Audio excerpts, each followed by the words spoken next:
Hey guys, what's up? This is T-Waz the TOC, and I want to tell you about the Giovanne Show. Now guys, this is a powerful platform where real conversations are happening. About social services, mental health, community, leadership. So guys, I don't ever bring up nothing unless I think it's good.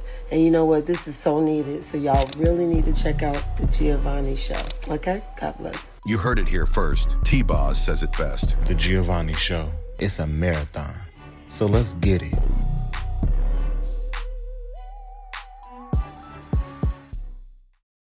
On this platform, we don't just talk about problems. Kent Hay. He is the Director of Human Services for the City of Auburn, an author of a book that is shaking up city halls across the state. This brother has built city-led models that other cities are copying right now. His team housed more than 200 people.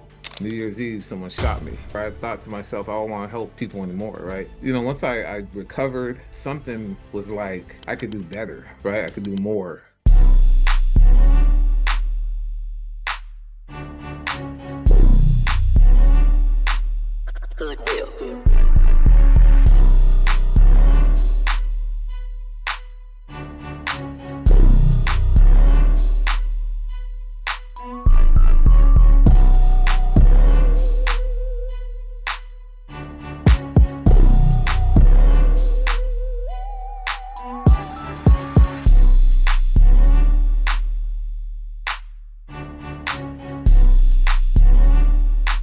What's up, everybody? This is the Giovanne Show. I'm Giovanne Schachere. And on this platform, we don't just talk about problems. We bring you stories that demand attention. Stories that change how we see leadership. And today, we're starting with the legend, Kent Hay. He is the Director of Human Services for the City of Auburn.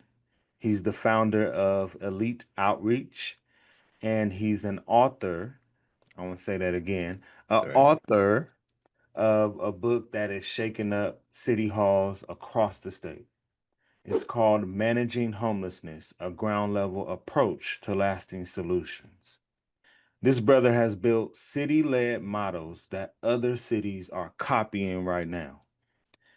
In 2024 alone, his team housed more than 200 people while restoring public spaces and proving that compassion and accountability are not enemies, they're partners. Kent, it's an honor to have you on the first episode of the Giovanne Show. I want to thank you so much for being here, Kent. Man, thank you.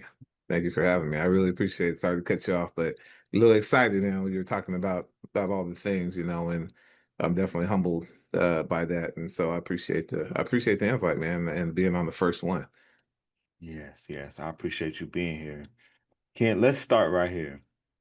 You've been in probation, you've been in behavioral health, and now you're rewriting how cities handle homelessness. What was the moment when you said, the way we're doing this is broken, and I'm going to try to change it? I probably would say it started with probation and kind of being there for as many years as I was. I think that was probably, I'll tell you, it was my longest job. I was there the second time around at Seattle Municipal Court for about 9 years. I'll tell you what the turning point was, man. I was in probation. I went back home to California, where I'm from. New Year's Eve, someone shot me. And so I got shot in the face. Wow. And I was down there for a little bit recovering, and ended up coming back home. And I would tell you, man, like, my first thought was like, the dude that shot me, I thought to myself, like, that's what I do, is help people, and so it really kind of stopped, and it made me upset to a point where I thought to myself, I don't want to help people anymore, right? I was at that point where I was like, what's the purpose, right? I don't want to help nobody anymore. So, but when I got back to Seattle Municipal Court, man, I had once I recovered, something was like, I could do better, right? I could do more. And I started building a resource center inside the Seattle Municipal Court as part of the community court, and started kind of taking that over and reimagining what probation looked like. And, what does it really look like to end recidivism, to reduce it? a Yeah, lot, you know, and getting probation officers to do more than just the status quo of writing reports, sending people back, recommending jail, you know, things like that's that, right. where we could have been doing a lot more to help people. And so I started building that resource center, started, you know, doing big things there. And I think what happened is they just weren't ready for that. You know what I'm saying? And so I got to a place where I outgrew that, and I just couldn't see probation making that change that I needed to see. And so what happened then is I saw a job posting at a City of Redmond for a temporary position, which was a 6-month position. Now, mind you, I already was, you know, 9 years invested in the city, and just at Yeah, that time, and I went to a 6-month temporary position. I felt like this you was needed that something new. change. I did, Yeah, and I thought I could do something bigger. And so I took it on, not knowing really what I was doing. You know what I'm saying? But I came with a lot of experience from probation and prison and CPS and all sure. the things. And then going through my own experience, you know, with being shot. And I met a police officer there, and we started talking. He was on the other side, you know, he was conservative, he had all these ideas, and I thought it was a little too much. You Hmm. know, it was too far on that side. And I was always trying to find this balance. The model came from that of where is that middle ground where, you know, there is that compassion part where it's always been there, and I saw a lot of that happening, but a compassion of too much compassion to a place where it's hurting people. And then I saw the other side where it's too much of I just don't want to see it anymore, and I don't want to see these people and everybody, you know, arresting people and things like that, where it's too far to the other side. So this middle that I was able to get into, that's where you know, found this space of compassion, accountability. And then I added the community part because the community was a big part of how we address homelessness in cities. That's right. That's right. It takes a village. It Yeah. takes a Yeah. village. And when you walked into those early outreach days, what did you see that nobody else was really addressing? I saw a lot of community, or you know, especially in Redmond, I saw a lot of giving, a lot of feeds, and a lot of people coming to, you know, coming to eat and sit down, and but there was nobody going, you know, what are we doing next, right? Right. What are we really trying to accomplish here, rather than just what do you need right now? There Yes. was no long-term conversations, right? And so I feel like people need to start at the end and say, what are we trying to accomplish here? And then work their way backwards to put that in place and then hold the person accountable along the way. So I saw a lot of Right. Like people a treatment complaining, plan. correct. But I Hmm. saw a lot of people complaining about homelessness, but at the same time contributing to making people accept that place, right? And be That's comfortable right. in that. And so it didn't make sense to me. It's like you can't complain for the person who's panhandling on the corner, and then you're giving to the person who's panhandling on the corner. That's right. Too much compassion. Correct. Too much compassion can hurt. Correct. How did you, with your background in law enforcement and mental health, like, how do you think that gives you a lens that other leaders Mm. don't have? You know, I think what happens is I see that, you know, working those jobs of when I was working for Redmond and then working for Auburn is, and then also taking over human services now, right? And being in that space is you see a lot of people who've never really been on the ground. And when I talk about really been on the ground, you can call it outreach all you want to, but if you're standing on the corner, you know, and you're just going to tabling at events, or you're sitting in the library and you're waiting for people to come around, I don't consider that really outreach, because you really don't know what's going on in your city, right? You're just seeing those people. You ain't That's really right. in the encampments. You ain't really seeing what's going on out there. And I would tell people all the time, man, it's not, you know, there's not a lot of people just surviving out there. I think there's that thing that people are just trying to survive. I worked at Monroe Prison for some years, you know, Yeah. and it's prison outside, man. It really is that behavior is it just has no guards, right? That's So there's a right. lot that happens out in the bushes that people don't really know about. There's a lot of thefts and assaults and all the things that happen out there, and it's a lot of anarchy. And so it's hard really to, if you don't know what's going on in your city, how then do you help the people when you don't even know what's happening? Yes. So I Yes. think Of there's course. this division of, like, we see homelessness and we talk about it, and someone's always giving numbers, and you know, they have this philosophy that we've been doing this thing for so long of just giving, giving, giving, and never asking for nothing in return. And so when you only see what people are giving you, but you don't have people really out there doing that work, you know, you stay the status quo, which is just giving money out and hoping. I tell the mayor all this time in Auburn is, for me, I don't believe in hope. The word hope, man. I feel like hope My definition of hope is wishing without a plan, right? Yeah, that And makes so a lot of I have sense. a plan. I have a Yes, plan. So that's right. Then you don't have to hope. correct. That You might know, not you hear ever that all come. the time. You know, I hope I could pay my bills. I hope I can do Yes, this. I hope I can do that. But it's yes, like, nah, you got to do that. It's not that's right. hoping. That's right. That's right. So you really combine compassion and accountability. And a lot of people think that that can be opposite. And through your Mm, story just now, you're really weaving that together for us, You've proven that they have to work together. They have to. Not It's not correct. optional, right? It's So not an tell option. us, Kent, what does compassion with accountability Mm, look like when you're face to face with someone in the woods or in an yeah. encampment or somebody who's just flat out refusing services? You know, I tell people the story of when I started, especially, and I'll tell you, it's two different. Homelessness looks different in every city, and I'll be honest. Like you go to the east side of Washington, you know, your Redmonds and your Bellevues and all that.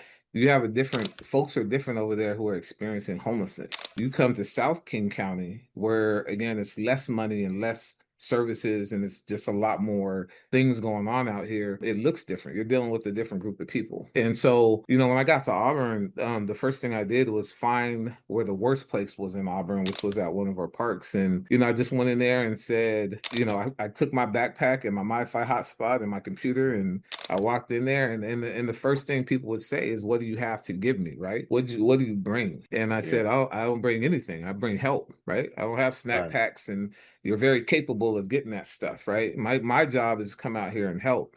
And a lot of Yeah, people didn't want that, right? They just wanted stuff. I think the compassion, you know, where they meet is I want to see people, I want to talk to people and not really talk to people, because I think when you come out there and just bring people stuff, your relationship is now that. If that's your first that's right. contact with somebody who's bringing them something, that's your relationship from now on, is what did you Mhm. bring me, right? And now Yeah, you can't have a conversation if I didn't bring you something. So my that's right. first conversation is, you know, how do we get out of this situation? And some people are like, I'm good, right? Like, I don't want to talk to you. And that's where the place where you go, I can't accept that, right? You're in a space where people want to enjoy and you don't even want to move towards anything else. We have rules here, right? And what you're telling me is not acceptable. So we got to come to this place where we have to have an understanding. And I tell people all the time, this is like, you could either work with me voluntarily or you can work with me involuntarily. At some point, we're gonna have a conversation again, right? Because I'm gonna keep coming out here. And at some point, law enforcement, it just becomes a law enforcement issue now, and it doesn't become a me asking you if I can help you. It's now more you just don't want to help, but you can't do this any longer. We don't Right, accept that here. right. Exactly. And wow, that's really deep. Can you give us two stories like where you combine those two themes? Yeah. I'll tell you one I was thinking about, and it's always a story, man, that I think about because um I I was working in Redmond at the time, and there was a guy who was living in a car in the safe parking program there. When I first met him, he didn't really have he was just saying stuff, right? It was just like he wanted to play video games. Him and his friend wanted to get an apartment. Like it wasn't really you know, it was like, what are we trying to get to? And it was like, I just want to play video games and be in an apartment. And it was like, well, I hear you, but you don't have no money. Right. So Yes. how do we get here? And so then that conversation stopped because I think it was like, what can you give me? And not how can you help me get there? And then after some time, we ended up talking again. I already made an assumption, or I've been doing this work for a while, especially mental health, and I had an idea what was going on. And we started talking some more, and I really thought he was autistic, right? He was on the spectrum. And so we had to have this conversation about what that looks like, what can we do? What are the barriers that are stopping you and all these things? And we got to a place where we finally did a DSHS assessment. We got him in, got him eval, he got on SSI. And the crazy part about that whole situation, man, was he was so excited to get a diagnosis of autism because for his whole life, his parents just thought he was Yeah, not working hard enough. He wasn't yeah, trying, and he ended up in homelessness because people just assumed that he was not wanting to, right? And not putting the things in place for him to be successful. And so, you know, he's doing great now. He still reaches out to me, still contacts me to this day, and he's doing amazing, man. He's in housing, he's happy, he works part-time, you know, and he calls me just to check in and tell me that, you know, he always calls to thank me. And hmm which is, you know, I tell people all the time, it's not mine, it's yours. I don't take anything from people, right? Your success is yours. Your failures are yours. My job is to put things in place for you to be successful, to take away all the barriers for you to be successful. So I appreciate it. I'm just happy he was able to get to where he needed to be. Ability. Yeah. Correct. Now, the accountability part, I thought about a story. There was a guy, man, out here who, there's so many of them. I'll tell you one that I couldn't believe it myself. I chased this dude around Auburn for for years. 5 years I've been in Auburn. And every time I come across him, I bring a nurse out to see him. I bring a doctor out to see him. There was one time when I went to his encampment and he was shooting up in his neck, while he was holding the mirror. I mean, Wow. he was that deep into his Yeah. addiction. And I just thought, at some point, like, I was just going to find him, dead. He just wasn't going to make it through it. And there was no way, there's nothing I could do to help him, right? It was just constantly going back, offering. He knew who I was, always trying to get away from me, but he ended up getting locked up. And he ended up reaching out, man. He reached out. And this is what happens a lot is people get locked up sometimes because they can't do it on their own. They need that time out. And they call us. And so he called. I created a clean and sober housing program in the city of Auburn. So if people give me 30 days of inpatient, we give them a year of housing, right? Wow. In clean and sober housing. So he called me and we made that happen, right? And the man got his whole. It was at the start when we first started doing this. It was 3 years of housing that we offered. Cut it down to a year just to make more, give people more opportunity. But in that 2 years that he took, he was able to get clean and sober. He got a job. He got married. He has his Wow. kids back. All right. He Clap has it his up. parents back, right? That's Has his amazing. parents back. Man, the That's dude is doing, amazing. man, killing it. And so Amazing. I look at that, man, and I applaud him, man. But it was always, again, it's my job is to put things in place to take away all the barriers for you to be successful. You just have to want it. But there's some people who their addiction is so strong, man, that they need that time out. And so that's where, to me, that accountability part comes in, where it's like, this is not a me issue anymore because there's nothing I can do. The amount of help that I'm offering you, you're so in your addiction that we can't even have a real conversation. You have to have a timeout, man, so we can have a clear-minded conversation about what your life looks like once you leave this jail. Yeah, exactly. Because it's real out here. It's real out Man, here. Once you come super. back out, you can Exa- sometimes fall yeah, back into that addiction, and correct, it's just correct. the circle of homelessness over and over Yeah, and over again. yeah, It's terrible. yeah, Yeah, it really like leads me back into wanting to get more from you around this topic because there are some cities that lean mm, very, very, very heavy on just the compassion part. You spoke a little bit correct. about that earlier, but what is the outcome of that? Like when a city leans too heavy on just compassion, what Yeah. happens?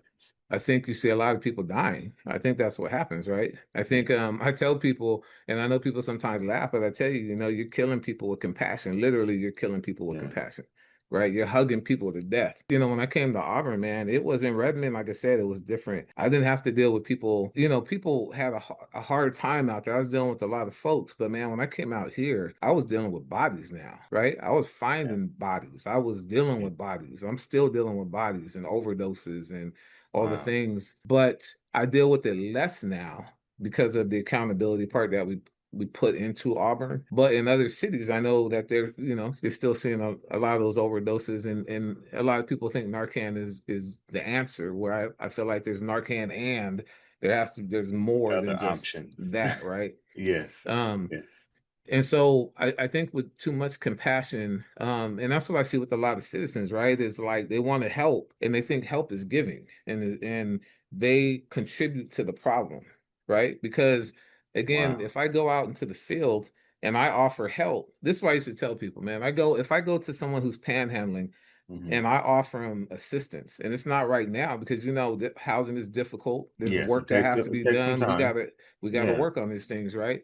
And so Right. if I tell you I got a plan, I could help you get off the street and get you into this place. And if someone comes with $20, my conversation with this person is over, Yeah. right? Because there's Yeah. nothing that I could give this person that's quicker than this Immediate. $20, right? Yes. Homeless Yes. is immediacy, right? Homelessness is what can I get right now? And Yes. so when you're contributing to that, you make it harder for people to come out there and do the work because you're intervening. you're stopping the progress because you feel bad that you want to give this person money, but what you're really doing is telling that person not to use the services that are available. Yeah, because you can panhandle or you can, find the quick way. And the Correct. quick way Correct. goes into the next day and then There the you next go. day and There the you next go. day and the next day. Exactly. And And the then you next get thing the you phone know. call. Why is this person still over here panhandling? It's because you created a job for them, right? Exactly, exactly. So, what would you say then on the opposite end, right? What would you say to a city that's leaning too heavy on Mm. enforcement? What happens then? I think the problem with enforcement, man, when you haven't put the things in place, right? Because don't get me wrong, when the ordinance, came down about having to offer people services like 48-hour notices, and then, they moved over here and you got to do it again and do it again. That part that was really hard because even when you got to that place, people, let me say it like this: when you just arrest people, at some point they just get back out and they come back and keep doing the same thing, right? And you Mm, just run into the same situations and nobody really gets to help because if I'm arresting somebody, again, when I tell you about the clean and sober housing program, the only reason why that came about was because I'm like, you could build all the treatment centers you want, you could put all the people in jail that you want to, but if they don't have a place to exit to when they're done, they're coming right back to the street and then you're that's going to be right. arresting them again, right? And That's right. so, what's the point of that? You're Amount of right. money you're spending on bookings and holding people in jail and then, taking up space in there and then they come out like you're not solving any problems, right? And so, my thing was like, if we're going to arrest, which I'm okay with, right? And I know people have a hard time with that. Trust me, I hear it all the time. People get mad at me. They're Yes, like, they think definitely. there's no place for jail. And I say, I Yes. disagree with that because there are some people who aren't able to make that decision to move forward and they need someone to intervene. So I believe in jail, but I don't believe in jail and then not offering anything on the back end of that, right? Even if that Yeah. person said no, at least you offered. Yeah. And so Exactly. I think, the arrest part on that, because we got a community court as well. And I don't know, a lot of people Yes. know about community court. Some people don't know It's about a great. community court. It's a It's great. diversion program, right? So it Yes. allows people to, when you get arrested, you're able to go to a court that doesn't look like a regular court, doesn't treat you like a regular court. Mm, And at the end of your jurisdiction, which is shorter, your case is dismissed and it's not on your record. So you're not piling up a bunch of charges, on the yeah. back end. So that makes it harder for you. So again, if you're not putting in the work, I feel like you can't just go straight to arrest if you're not willing to build something first to allow people to make that decision, right? Because Exactly. if you make the decision that you don't want to, that's fine. And I tell people all the time, you don't got to take what I'm offering, but you won't do what you're doing here, Yeah. right? Cannot continue. You can't continue that. I've offered you everything, right? I Yeah. offered you the opportunity to change your life, and you don't want that, and that's fine. And you might not want it now, and it's available later on. But for now, if you don't want that, I look at it as a lot of other cities that allow you to do that, but you can't do that here. Right. And there's different stages of change. So like you Correct. said, I really appreciate that part where you mentioned that, it's still available, later on if that's Yeah. something that you Yeah. want, Yeah. because Yeah. yeah, people are at different stages. And also people sleep on community courts, drug court, Yeah. um, Yeah. these courts are amazing. What they do is transform lives. Like bottom Correct. line, there's no better way to help somebody get on the right path quicker. Yeah. You Yep. treating someone like a child and Hmm. punishing them, that's what society does. And Yeah. there is a place for that. That's why it's been with a part of our society for a long time, Correct. but there needs to be caveats around it, but it works. It works for a lot of people. For some, Yep. it's something that people just get used to, Correct. unfortunately, and they're Correct. in and out and don't mind. Yep. Yep.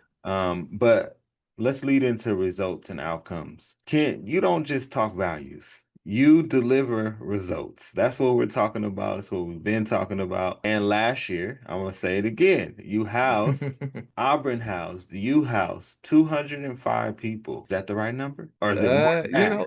It's more than that. It's way more than that, We don't. right? Yeah, it's more than that. It's hard. When you're doing the work, man, and you're seeing so many people, and you're trying to collect data. It's really hard, man, to make sure you get the right numbers. And there's people you've helped that you might didn't put on the list, or they got housing and you just never heard from them. Because I've housed people over the phone I've never met before. Right. You see what I'm saying? Like, there's not, Right. I don't have to be outside to help you. Like, I've Yeah. taken phone calls and made it happen and Wow. connected the person without even meeting them in person, right? That's right. And not even really get a name. Just they called. I know what to do. You know, why would I make them do all this? You know, come see me in person when I could do some of these things over the phone. The number's bigger than that. I'll take the, I'm saying the 205. Yeah, yeah, yeah. We don't want to downplay it at all. Yeah, These yeah, are these are lives, and yeah, yeah. there's many, many, many lives that you're coming into contact with, and Correct, correct. you put in a face, all those faces to those numbers, really, honestly, Yeah, yeah, in your head. But yeah, these are still anything I would say over 200 is an astronomical number in social services, honestly. I mean, yeah, what do you think are like your I think I know what you might say anyway, the outreach and the way that you hold people accountable and you also yeah. use that compassion. But Correct. what do you think gets you to that level, like of 200 plus people? How do you do that? How do you Mhm. get that done? Well, first, let me say, man, I got a great team, and that's where it starts, right? You gotta have the people, man, and you Yeah. gotta have the right people. Like, it Yes. takes a toll on us, man. And my thing when I'm working with my team is like I want them to take as much time as they need to coop, and it's hard. You're taking on people's problems, and one of the things I tell them too is, and I know people have a hard time when they hear this. I said, we're not here to save people, man. We're here to help people. That's two different things. Saving people, you're taking on all of their stuff Right. and trying to take on 200, 300 people's problems, and not Never being gonna able work. to separate that, man, you'll burn out really fast. Yeah. Right. Never And so gonna you work. come across some hard cases where it touches you personally. And I've been doing this long enough where I can separate that, because I've had to share burnouts, with all the jobs that I've had. And so I've learned to be able to deal with that. It is the people, first of all, that you hire and make sure that they're okay during their doing their things. But how do we house them, man? We by any means necessary, honestly. And so, whatever it takes, we're talking about Whatever getting it people on takes. Social Security. We're talking about Mhm. doing, we partner with DSHS, HMIS, that whole system there through King Yes. County, Coordinated nominating people entry. for housing. Yep. Yep. We do our own CEAs, right? We don't have an access point we send people to. When I created this position and then the positions that I've hired for, I wanted to make sure every single one of us was our own agency. You see what I'm saying? There's nothing that Yeah. we can't do. We do the housing, we do the transportations, we do the outreach, we do all the things, and we do it by ourselves. And then we help each other as needed. So we don't rely on other agencies necessarily to help us unless we need that help, right? We do all the work until we need to bring somebody in to do the things that we can't do, but we try to mimic everything that every agency does because it's easier for a person when they're working with you to work with one person than 15 people and 15 phone calls and everybody's doing something different. So we try to manage that ourselves until we need somebody to come in for a piece that we don't have. And so we talk to people about in the shelter and sometimes they don't like it, but it's like, if you got an income and you got an income and y'all been sharing this space in here for this long, why can't both of y'all live Yes. together? You see what I'm saying? Exactly. Exactly. And so we have those conversations, right? You got 950, you got 950, I can make that work. Yeah. Right. And then you get into a place and then you move on. And then these are all stepping stones. We have to have that conversation. These are stepping stones, man. I'm not giving you what you want necessarily all the time. I don't have what you want. I have what's available. You see what I'm saying? So there does come that accountability part too, where you tell people in our shelter, I'm nominating you for housing, man. And if you don't take it, Wow. I at some like point that. you gotta go. We Yeah. got to make space for somebody else, right? This is a shelter. Yeah. This is not I your like forever that. home, I right? nominate.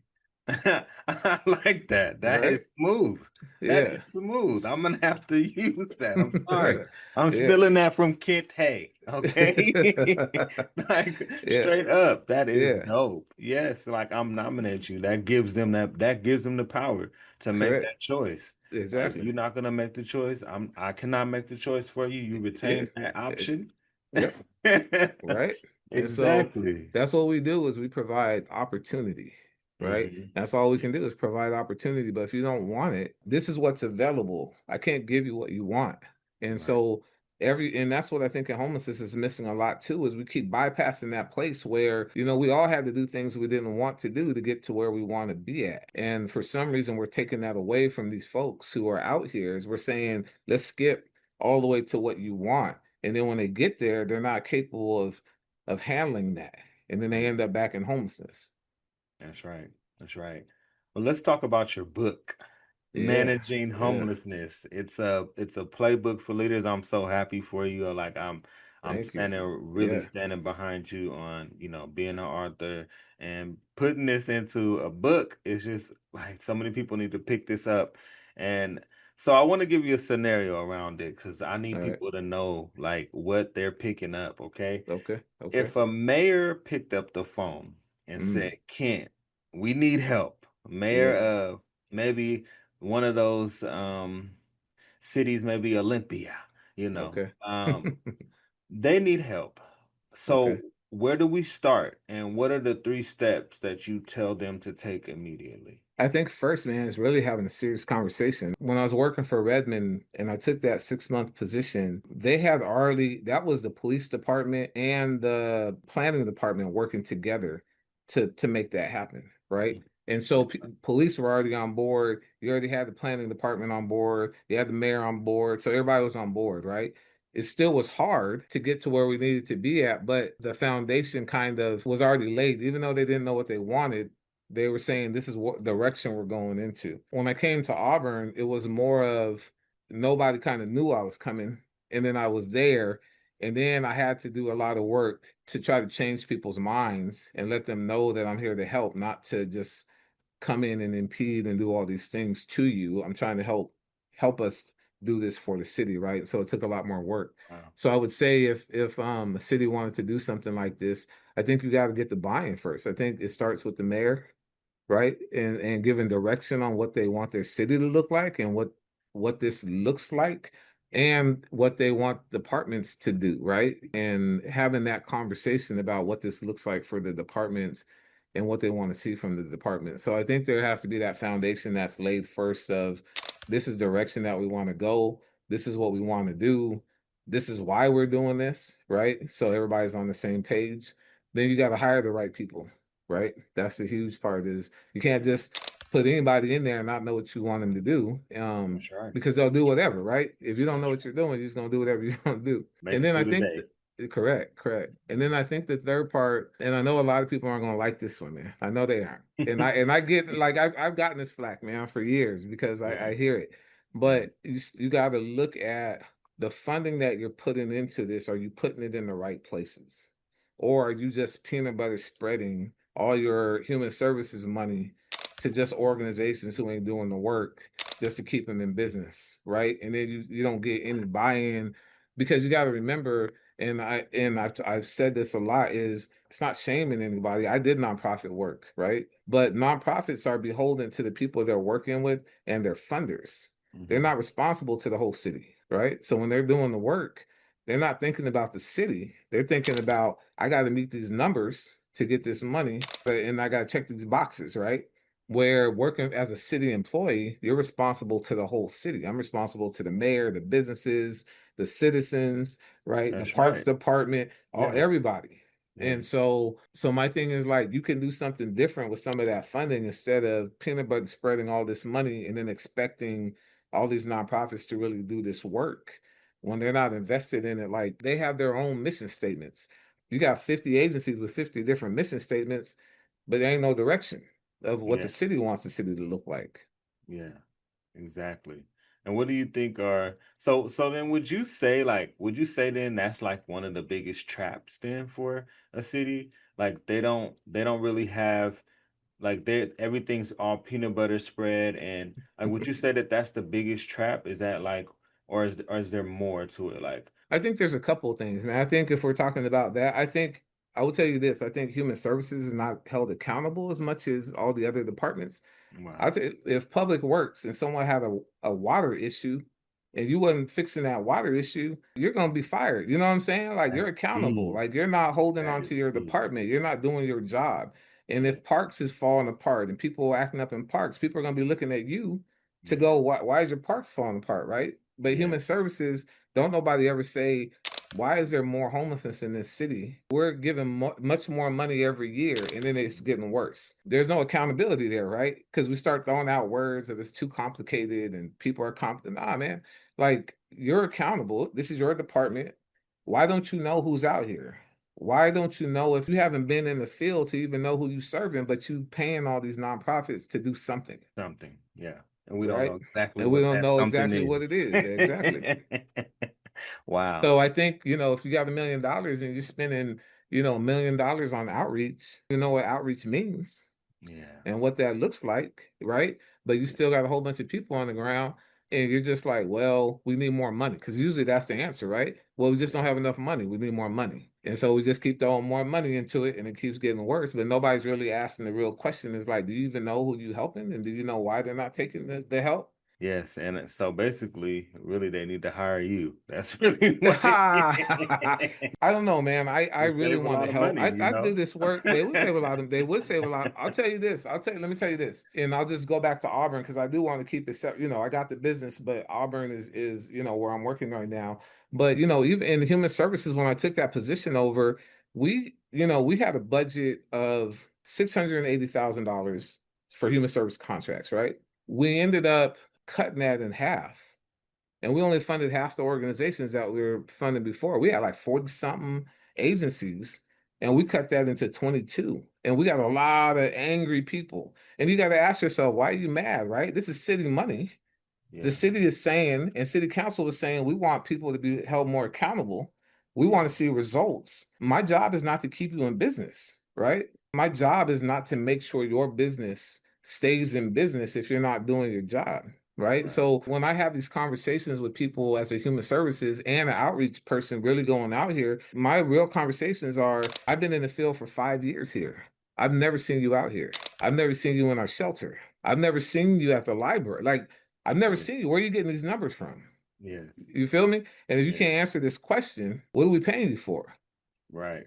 Exactly. You need to be well versed in Correct. everything Correct. to be I able to want to help see, I want somebody. to see you out there, right? Yeah, I don't want just numbers because I don't know. I'm out here and I'm telling you, I don't know how you got these numbers. Because right. where they at? Where are these people at that you saying that you help? Because I've never heard your name, right? Never heard your agency. I heard no, when I ask people who they working with, I've never heard that agency, right? Yeah, So, and we're giving you $100,000 over 2 years, right? 200 grand. Like, why? that's really holding them accountable. I love it. Right? I Right? love it. I love it. But they get upset. But I don't know, I don't know the answer to that. They might have to, but hey, you holding them accountable. I want you Correct. to be real here too. From your book, which chapter of your book do you Mm, think, in your opinion, yeah. should every mayor in America read and why? It'll get me in trouble, but I was looking at it in chapter 8, man, where it's reclaiming public responsibility beyond the nonprofit industrial complex. All And right. so I'm really big on that, man. I really am. I really believe this when I say this, man, is I don't think my position should never exist. You know what I'm saying? Like there should not be my position out here because there should be nobody out here. This shouldn't even exist. That's how I feel about it. So when I see some of these commercials or I see like people talking about they've been in business for 100 years or 30 years, like I know homelessness is never going to be. We manage homelessness, right? I never say ending homelessness. I think we should stop saying that. Yeah, We can't even manage it well, but we're talking about ending homelessness, right? We've been saying ending homelessness for years and we ain't even managing it well. So I didn't know how you that's right. skip to skip to That's that. right. But Yeah. my thing is like when we start applauding that you're helping more people than you did the year before, that's a failure. You Yeah. feel me? Yeah. If you say you served 100 more people than you did last year, we're failing, Yeah. Yeah. right? If you've been in the business for 100 years, our job is supposed to be going out of business. I want to hear people say they help less people. That means we're doing a good job. That means we're doing what people asked us to do in this field. We saw less people. We helped less people because that's your numbers should be get smaller if things are going right, not getting higher, right? So I get it why you post that message, but for me, when I look at it, I feel like we're failing. If I said, we house right now in 2025, I think it's around, I don't know, 170 or something like that. And we're not going to be the 100, 200 something next year. And it shouldn't be that because Yeah. we've been doing the job. We should be housing less this year. Yeah. That's right. Yeah, you're making sure that you're diverting people appropriately, making sure that you have everything in place so that the system works, right? The Correct. system works. Correct. You're basically working yourself out of a job. And that's and where which I is the think, way you're supposed to do right? I think everybody had good intentions when they came in, man, to want to help. it. But I think when you start a business, and I get it, man, nobody goes into business to go out of business, but that's Right. what this is supposed to be. Yes. Yes, exactly. Let's talk about policy and leadership. Okay. You brought together police, Mm. public works, and human services. These are three groups that don't always even like each other. What's the secret to getting them rowing in the same direction? Well, let me tell you, I think probably police is the hardest to get on the same page with. And not because that's a bad thing. I think police for so long have been the everything to everybody. I think when you get to this place where you start bringing in other people to go, we want them to do this instead of police. I think sometimes police get on the defensive because you're taking something from them. Like it's like you can't do your job, right? So we're bringing somebody else to do it. And so I think that's a misconception, and I think you got to work with the police to let them know, like, I'm not here to take anything from you. My job is to make it so you can do your job policing. And then the things that aren't really police issues, right? That's what we could take off your plate. So we allow you to go deal with the things that you really need to deal with, that people really need you at. And a lot of that doesn't come from talking. It's really comes from showing. And I had to Mm, do a lot of work to show them yes. that I can help you, right? I can be that call where you're like, hey, I got this person, and I go over there and now you can go do your own work, do something else, right? And I got this. Or we just arrested this person and I got these belongings. You got a minute to come? Yep, I got it. Then they can go book them and get back to work and do their things. And now this person's stuff is safe, right? So just them things for police to understand that, like, this is an addition to you, to the city, to allow you to be a police officer and then allow me to do what I need to do to help the folks that you don't have all the services for, right? Yeah. And that you're not going to be transporting and you're not going to be housing and you're not going to be doing all these things. And it stops recidivism. So that person that you've been seeing for, over 5 years, and you keep arresting them, and nobody's doing anything. Now it's my turn to come in and say, I got this. Let me see if I can house this person so that so you no longer have to deal with this person anymore. And then they can be on their way. And then we don't see them in Auburn anymore because they're doing well now and they're housed or they're on their medications. But I think, getting departments on the same page, once they understand that homelessness touches every department, right? Public works, people are sleeping they put up tents in the water areas. They're in places that public works needs to get to, or people are complaining about. And so, again, we're someone they can call because there's a lot of fear. There's fear around engaging with people, especially when it's not your job. And there are some people out there who don't want you to bother them. And Yeah. so they're scared to go and say, hey, you can't be in this area. And so it allows them to be able to pass it on to someone and say, hey, we got somebody camping over here. Can you guys come over and talk to this person? And then they can do their work and then we do our work. And so I think once you get all the departments to understand that we are the people you call when there's something homelessness going on in your area or in your department, and this person needs some help or you need somebody to come and talk to, that I'm available and I'm there and I work for the city and you don't have to wait 20 minutes or an hour for me to get there from somewhere else, right? I'm already in the city and I'm coming down to help you, to allow you to keep doing your job. Wow. That's a really great vantage point. Like, basically, there should be no reason why they don't want your help. I mean, it makes things a lot easier. It's kind of like having some administrative assistance, Correct, in their correct. role, but it's really more than that. I mean, because they could arrest the person. I mean, Yeah. Yep. that's They could in go the straight to law. trespassing and Yeah, arresting. But yeah. again, like you said What is before, that that gonna person will do? be right back on the street, right? They're coming right Exactly. back. That's when I think they really probably realize, like, let me just go ahead and call Ken. Yeah. Let me just, Yep. Yep. this is the seventh time I've seen you out here Exactly. trespassing.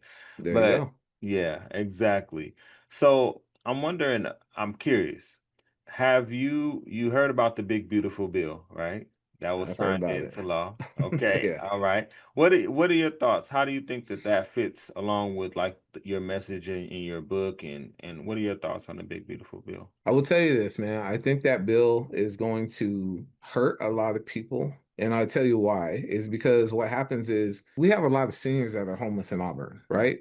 We get a lot of seniors in our shelter. And what happens is we put a lot of those seniors, because you get seniors coming in who are on the verge of, like, they've just entered into Alzheimer's or dementia, right? And they're not able to take care of themselves, or they have physical disabilities and they're just not able to take care of themselves any longer. And then we put those folks into adult family homes through DSHS. And so when you make it harder for people to fill out that paperwork that needs to be filled out and sent in, or your Medicaid starts disappearing, state funding is not covering some of that, or federal funding, those people aren't able to stay in those homes any longer. And then you get adult family homes that start to shut down or have to put people out. And we're not set up to deal with those levels of health problems. So you're Level going of to see a care. lot of people who are going to be on the street and who aren't going to make it. And then again, like, you look at like some agencies, some of the hospitals who rely on Medicaid to provide those medical services, and now Medicaid disappears and people are paying full price, and you're asking them to pay rent, and they got to make a decision on all the medication they got to pay for if they pay their rent. You see what I'm saying? So like, It's a tough when I look decision. at that, and it's already happening, you can see it happening. Yes. It just hasn't hit us yet hard, but it's coming, and we're trying to prepare for it. I have some ideas, but I think, what I really want people to know is, like, it's happening. It's not talking about it anymore. It's signed and it's here. And you're going to see a ripple effect. And there's going to be a lot of people with disabilities, young and old, autism and everything else, who are unable to meet those requirements of working that many hours, a month or whatever it takes, because they just don't have the ability or capacity, and they'll end up on the street. Man, that's sad. Really sad. Yeah. Well, looking forward, what excites you right now, Kent? Like, what's the partnership or innovation that gives you hope for the future of homelessness? I was thinking about that question, and that's a hard one, man. I don't see, and that's the sad part, is I don't see any innovation really happening that I can get on board with, that's going to be successful, right? I mean, I know we're talking about doing the mental health hospitals, in different locations, and people are still trying to find out, where those locations are and who's going to be running them. It's exciting to be able to take somebody somewhere, but on the back end, again, if where those people go after that 72 hours, so it's hard, man, because I don't think people are really, we like to do, I think when you look at this, man, we like to throw money at new stuff and not think about all the way to the end of it. It's like, I feel like sometimes it's for show. You know what I'm saying? To just be like, yeah, we're gonna do something new. And then you go, but what about this? And they're like, well, we'll figure that out later. Yeah. Right? It's like, let's just put this right here, and then we'll do the back end stuff later, instead of doing it all at once and making sure it works right. And so I don't know if there's anything exciting looking forward with someone doing home. For me, I'm excited that, my goal, man, is to really, hopefully, not hopefully, because I got a plan, it's not hope, Yes. but I got a plan to reach out to these cities, and hopefully, and reach out to who anybody wants to really do this work and really see results, and understand that, saying no to people is part of being compassionate. It's not, you don't say yes all the time, when you really care about somebody, man. You have boundaries, and I think we've gotten so far away from that, of telling people that, yeah, I love you, I want you to do better, but you can't do this, right? We don't accept that. We want you to be better than that. Yes, that's so deep. It's so deep and it's true. It's really needed. Sometimes clients get really upset with Yep. you when you say Yep. no, Of and course. people then begin, like staff begin to develop this, like, well, let me avoid saying Yeah. no Yep. so Yep. that I don't have to go through that Yep. again. And it's Yep. like, People don't no, like confrontation. stand your Exactly. ground. Yeah. And Yeah. you can do that compassionately, Correct. and you can Correct. still hold people accountable, because Yep. it is a waste when you're not focusing your program on what your program is designed for or what it can do. And if you're Correct. not the right place, you might Yeah. need to, in that accountability Yeah. conversation, Exactly. provide them with referrals somewhere else where they Yeah. do that. you know, Right. if that's Yeah. the case, if they just Yeah. really, really want that, yeah, there's a few other places Yeah. that, may just give you rental assistance without any case Right. management. That's Correct. your choice. Everybody's in their different stages of change. So, Yeah. Yep. yeah, yeah. So, if you had a magic wand, Mm. what's one thing you would fix in the system, like ASAP, like right now? I would take all the funding, man. I really would. I would take all the funding, and I think I would do something different with a lot of the funding. I think we just got comfortable with rubber stamping checks and not expecting much. And again, homelessness has become a business. It's a big business, man. It generates a lot of money, and we throw a lot of money at it. But again, there's no accountability with that money. And and I think those big agencies that give out money to a lot of these other agencies, or these cities and states that give out money, don't want to say no. I think because if they say no, and I'm gonna get political, man, and this is outside, just Go not ahead. city of Auburn. This is just me talking. Come on. Is and I feel bad for folks who run for offices, because what happens is when you want to make a real change, and you got to do some things that don't sit right sometimes with people, right? Because it's not about, when I do things, I tell people it's not about the feelings. I take the feelings out of it, man. I got to do what's necessary, because this is what's going to get us to where we need to be, right? Because if I'm operating with just feelings, I'm always going to do what feels good, which is not always the right thing. And so I think when you get into office, because a lot of these agencies rely on this money, if you don't give them the money, they make a lot of noise. And Yeah. then next thing you know, you're not going to be back in office again, right?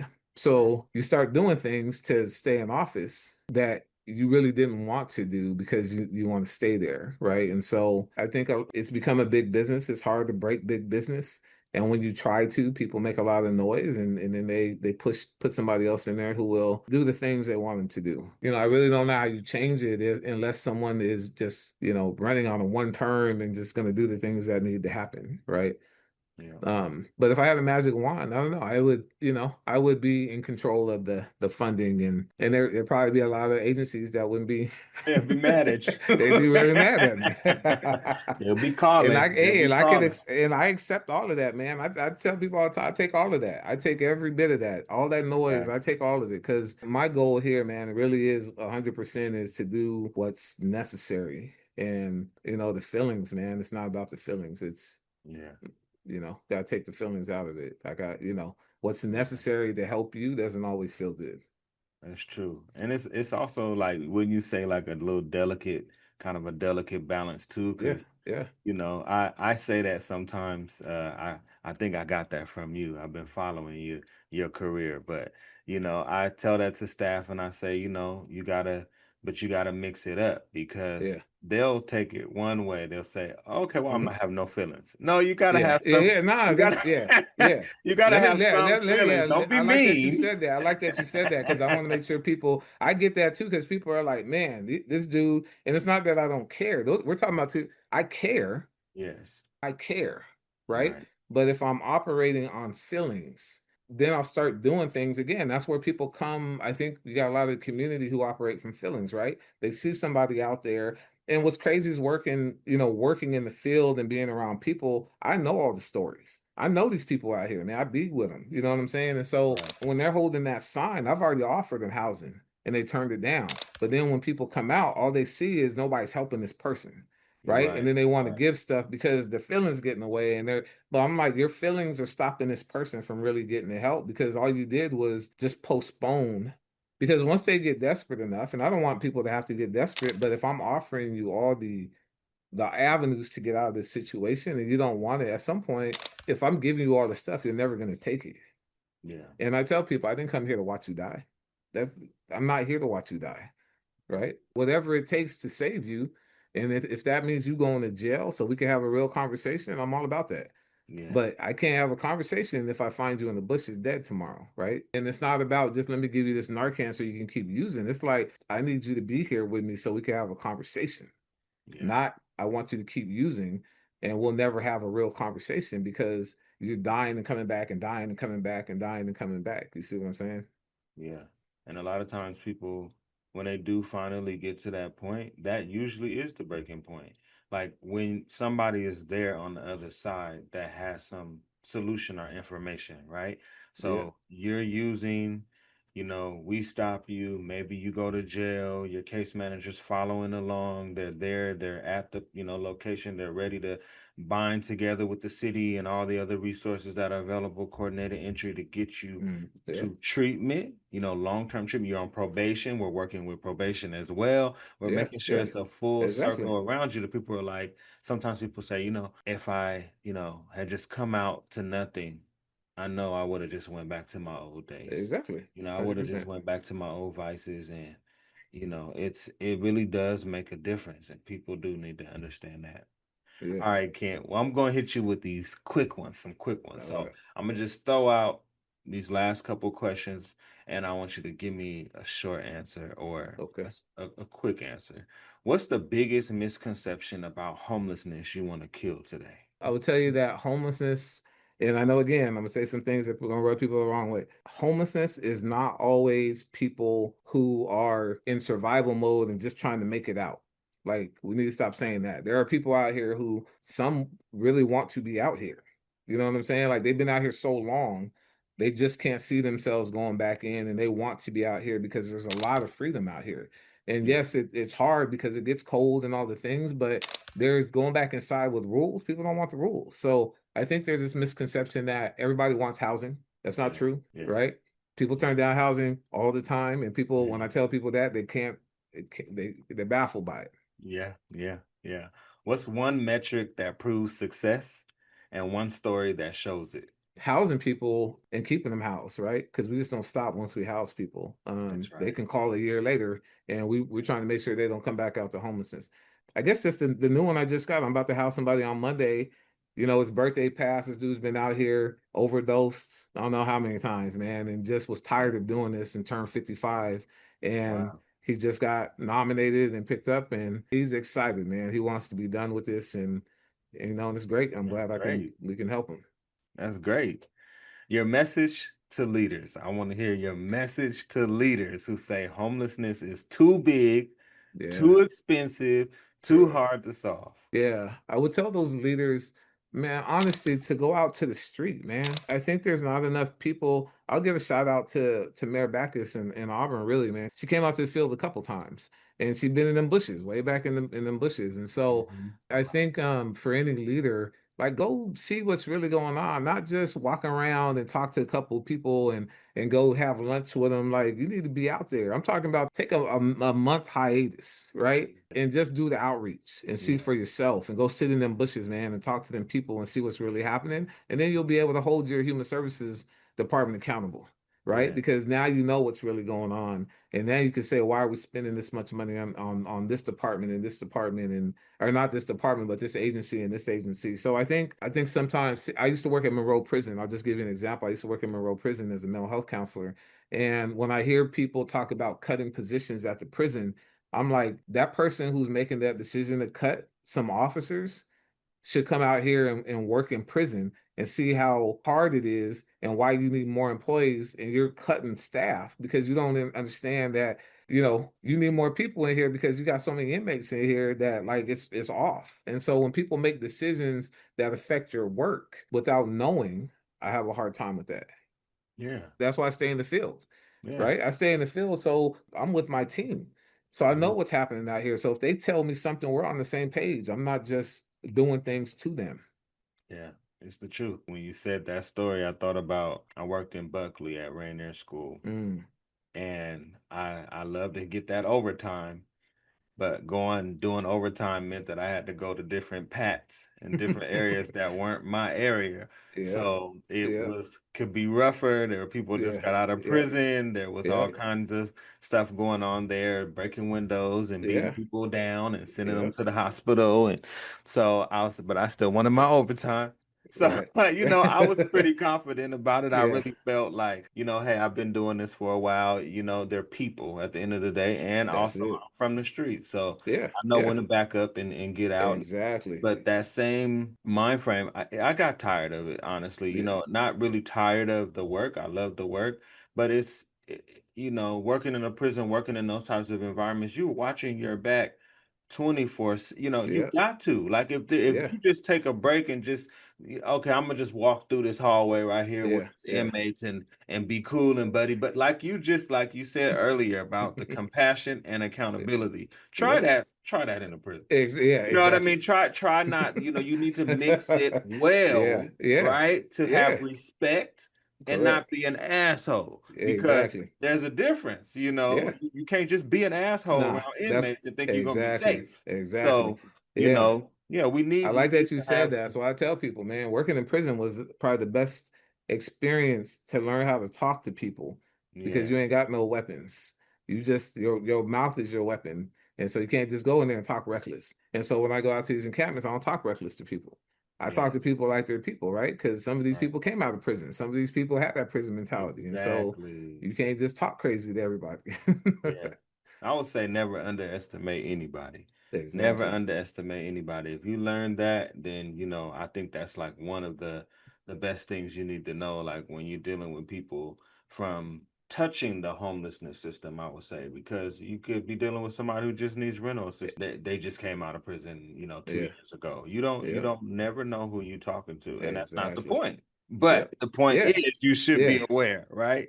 Universal precaution, man. That's why I mean that plays a part in everything to me. Not just Yes. like, blood pathogens and stuff. I'm like universal precaution. Talk to everybody like that. Them people. I'm not. That's why I go out and I'm like I'm not scared of people. I can't be scared of people and help people. It doesn't work like that. But Yeah. I'm respectful all the time, even when I'm asking you to move, right? But there's places where you have to, you got to let people know too, that it's not going to go down like that. But we have to, but we have to have this. We understand each other out here. I have a good relationship with the majority of the people out here. They know who I am. They know what I do, and they know why I do it. And it's not to be an asshole.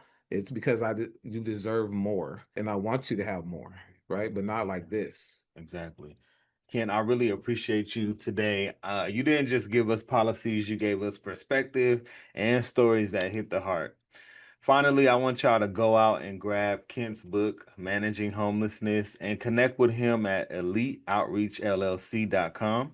And I want you to let this conversation challenge you because homelessness isn't somebody else's problem, it's ours. I'm Giovanni Schachere, and this is The Giovanni Show. Until next time, Fantastic. stay tuned. Giovanni Show. The Giovanni Show. The Giovanni Show. The Giovanni Show. The Giovanni Show. The Giovanni Show. The Giovanni Show. The Giovanni Show. The Giovanni Show. The Giovanni Show.